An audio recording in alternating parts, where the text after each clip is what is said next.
નમસ્કાર, આપ જોઈ રહ્યા છો મુંબઈ સમાચાર ડિજિટલ ન્યૂઝ અને આપની સાથે છું હું મેહુલ ઝાલા.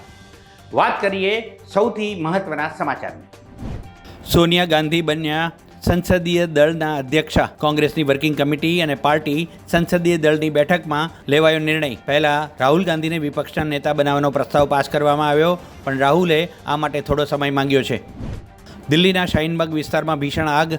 આ ભીષણ આગમાં કેટલી દુકાનો થઈ ખાખ. આગ પર કાબૂ મેળવવા કરાઈ રહ્યો છે પ્રયત્ન.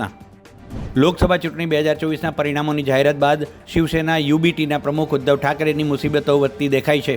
પહેલાં 2019ની સરખામણીમાં તેમની બેઠકો ઘટી, જ્યારે હવે તેમના બે નવા ચૂંટાયેલા સાંસદોએ મહારાષ્ટ્રના સીએમ એકનાથ શિંદેનો સંપર્ક કર્યો હોવાનો દાવો કરાયો છે.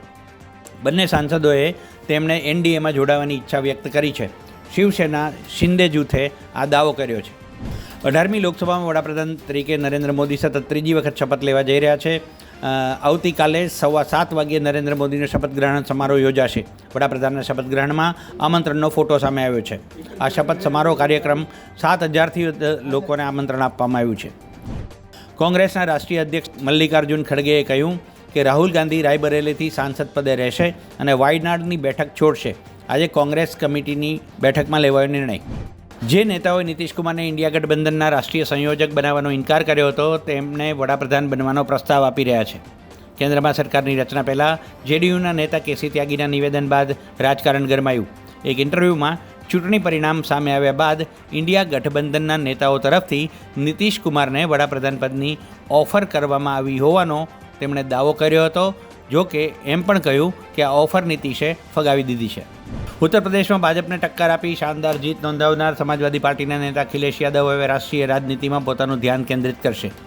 અખિલેશ યાદવ ઉત્તર પ્રદેશ વિધાનસભામાં વિરોધ પક્ષના નેતા છે.